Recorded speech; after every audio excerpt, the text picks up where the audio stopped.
perkenalkan, nama saya adalah Dr. Feby. Saya adalah dokter yang jaga di klinik pada pagi hari ini. Kalau boleh tahu dengan adek siapa? Rahman. Adek Rahman ya dek ya. Adek usianya berapa? 17 tahun. Adek usianya 17 tahun. Ingat tanggal lahirnya nggak? Nah, tanggal berapa dek? Tanggal 4 bulan 6 Enggak ya. Oke. Selanjutnya adek tahu di sini di mana? di klinik Di klinik ya. Di klinik ini di lantai berapa? Di kota apa? Provinsi mana? Negara mana? di Kota Tanggamus, Provinsi Lampung, negara Indonesia. Negara Indonesia ya dek ya. Kalau gue tahu ada datang ke sini dengan tujuan dan keluhan apa? Begini dok, saya itu sehabis mengerjakan pun dan saya tidak yakin dengan hasil ujian saya sendiri. Setelah itu orang tua saya menyuruh saya untuk mendaftar ke UGM dengan jurusan kedokteran. Dan saya tidak yakin untuk lulus atau masuk ke UGM. Jadi adek merasa khawatir gitu ya. Kalau adek itu nilai U-nya takut tidak sesuai dan adek takut tidak lulus di universitas yang sangat tidak didamkan oleh orang tua adek ya. Kalau menurut adek nilai adek sebelum-sebelumnya gimana? Naik turun. Naik turun ya, tapi adek tetap nggak yakin gitu ya. Oke, selanjutnya saya akan bertanya lebih dalam ya dek ya. Saya harap ada jujur untuk menunjang saya untuk menegakkan diagnosis. Untuk itu, apakah adek bersedia? Oke, selanjutnya jadi adek tadi mengalami kekhawatiran dan kegelisahan ya dek ya sepanjang waktu. Ini sepanjang waktu ya, setiap hari gitu, sepanjang waktu ya. Iya. Itu kalau malam hari mengganggu tidurnya nggak? Enggak kok. Mengganggu. Oh, mengganggu. Kalau makannya Iya. teratur. Teratur tapi sedikit. Oh, jadi kepikiran terus ya. Ini saya bertanya agak pribadi ya dek ya. Apakah adek sebelumnya merokok atau mengkonsumsi obat-obatan? Tidak. Tidak. Hanya obat tidur. Oh, obat tidur. Itu berpengaruh nggak terhadap keluhan adek? Enggak. Enggak ya. Oke, terus selanjutnya dulu waktu adek lahir itu pernah dengar cerita orang tuanya nggak kalau adek tuh lahirnya itu tuh kurang normal gitu atau punya gangguan-gangguan tertentu? Enggak ya, tetap normal adek ya. Jadi gini deh, saya punya suatu kondisi di mana adek punya saudara? Iya. Punya. Kalau saudara adek sakit, perasaan adek gimana? Sedih. Sedih ya. Terus kalau misalnya adek dikasih hadiah gimana? Senang. Senang ya. Jadi adek di sini saya ingin bertanya, apakah adek tuh pernah mendengar suara-suara yang membisikkan adek gitu? Enggak. Nggak ada. Terus apakah adek pernah melihat sekelompokan cahaya atau bayangan-bayangan tertentu? Nggak ada. Terus coba adek telan di ludahnya, apa rasanya? Tidak ada rasa. Nggak ada rasa. Terus adek pernah suka-suka mencium bau gitu nggak sih tiba-tiba gitu? Nggak ya? Nggak. Terus adek suka di permukaan kulitnya tuh ada yang meraba-raba atau ada binatang yang merayap gitu, tapi tidak ada wujudnya. Nggak ya adek ya? Oke, selanjutnya adek tahu ini apa? Pulpen. Pulpen fungsinya buat Menulis. ya dek ya. Oke, selanjutnya adek pernah nggak kalau adek ngaca gitu ya, ngaca di cermin itu tuh adek merasa bahwa ada bagian tubuh adek tuh yang agak membesar atau itu tuh bukan diri adek gitu bahwa ngaca itu enggak ya. Terus suatu waktu adek lagi santai gitu adek merasa nggak kalau sebenarnya kita ini bukan di dunia ini gitu, apa di kayangan gitu? Enggak ya? Enggak. Adik pernah nggak merasa bahwa ada orang yang mengejar-ngejar adik gitu? Enggak. Enggak ya. Terus apakah adek punya pacar? Iya. Punya. Suka cemburu nggak? Enggak ya. Kalau lihat orang-orang lewat terus ngeliatin adek, itu adek rasanya suka curiga nggak sama orang itu? Apakah orang itu yang berbuat jahat gitu? Enggak ya dek ya. Oke, selanjutnya adek pernah nggak merasa bahwa pikiran adek itu sebenarnya bukan pikiran adek gitu, tapi ada yang menyisipi pikiran? Enggak ya. Terus selanjutnya apakah adek pernah merasa bahwa adek itu punya kebal gitu, jadi atau punya kekuatan superhero gitu, jadi bisa membantu orang-orang? Enggak ya dek ya.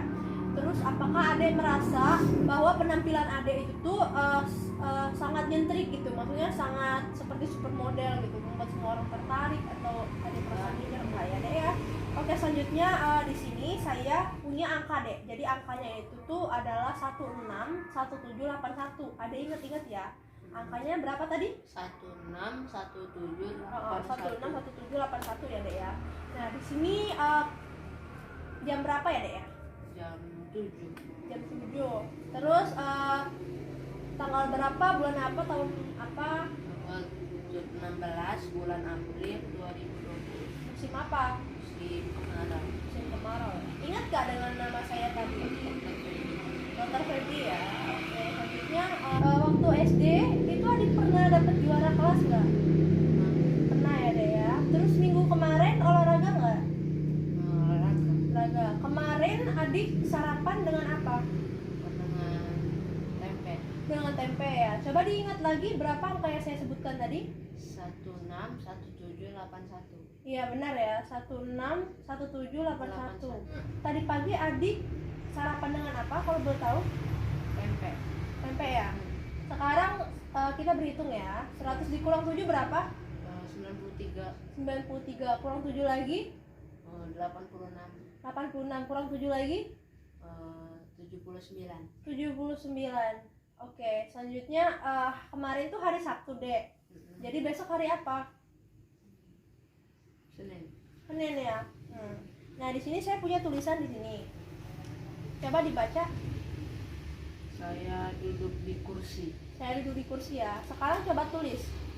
Tulis apa saja. Tapi ada subjek, predikat, objeknya ya.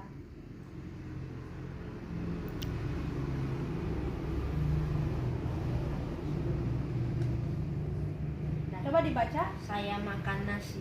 Saya makan nasi. Sekarang gambarkan jam.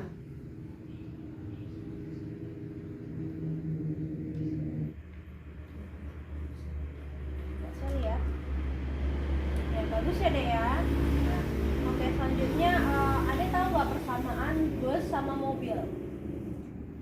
Sama-sama kendaraan. Ada tahu istilah artinya panjang tangan? Suka mencuri.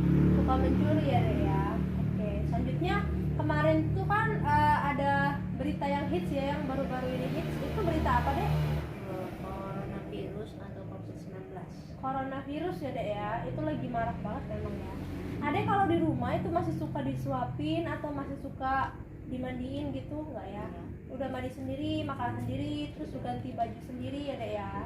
Oke, selanjutnya kalau boleh tahu ini adek agamanya apa? Islam. Islam ya. Kalau mencuri itu dosa nggak? Dosa. Dosa ya. Jadi kalau misalnya nemu dompet di jalan, dompet itu ada misalnya ada identitasnya, ada KTP-nya, ada uangnya, itu ada apain? Dikembalikan kepada pemiliknya. Kembalikan ada ya. Menurut Ade bergantung pada orang lain itu harus apa enggak? Enggak juga. Harusnya gimana?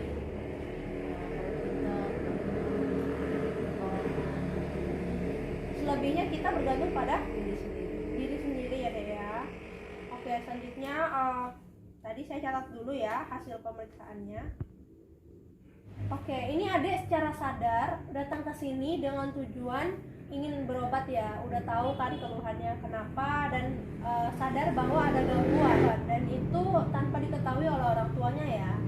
Ya. Oke, selanjutnya saya rangkum ya deh ya dari hasil pemeriksaan tadi. Dari mood dan afeknya itu tuh ya sesuai ya, kalau senang-senang, kalau sedih-sedih gitu kan. Cuman agak tidak bersemangat.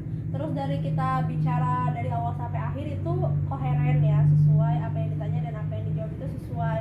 Terus tidak ada persepsi-persepsi seperti halusinasi dan lain sebagainya. Proses pikirnya juga cepat, terus isi pikirnya juga tidak ada waham ya deh ya. Terus juga kesadarannya ada sungguh sadar gitu. Jadi ini kompos mentis. Terus orientasi terhadap tempat, waktu dan orang itu juga baik ya. Tadi bisa mengenal diri saya. Dan terus daya ingatnya juga tadi saya sebutkan nomor dan lain sebagainya itu juga baik ya, cukup baik. Konsentrasi adik juga bagus. Terus baca tulisnya juga karena adik sudah mengenyam pendidikan jadi tentu saja bagus. Terus visual spasialnya saya tadi suruh gambar jam kan. Nah itu tuh juga menurut saya udah bagus. Terus pemikiran abstraknya juga bagus. Terus inteligensinya dan informasi terkini update-nya itu juga bagus ya dek ya. Kemandiriannya juga oke ya dek ya. Terus juga adek bisa diajak bicara, namun ada sedikit impuls yang autonomis di sini ya. Ya, hiperaktif yang autonomis. Terus juga daya nilai tilipnya itu saya nilai derajat 6 ya Dek ya, karena Adek tahu tujuan Adek datang ke sini adalah untuk berobat. Terus juga sadar Adek terhadap realitanya itu bagus juga. Terus selanjutnya saya akan langsung ke diagnosis sementara ya, karena sebenarnya masih ada pemeriksaan fisik dan pemeriksaan lanjutan yang akan kita lakukan nanti di ruang selanjutnya ya Dek ya. Jadi saya akan rangkum dari berdasarkan diagnosis saya, karena ada datang dengan keluhan khawatir yang berlebihan, terus ada tegang ya motoriknya, terus juga ada hiperaktif yang tanpa disadari ya kan. Jadi dan itu sudah berlangsung lebih dari 1 bulan gitu. Nah jadi kalau sudah berlangsung lebih dari 1 bulan, saya simpulkan Adi mengalami gangguan neurosis menurut PPDGJ nomor 3 ya, aksisnya 4 ya, karena dia berhubungan dengan psikososial dan lingkungan. Nah neurosis ini diagnosisnya gangguan cemas menyeluruh.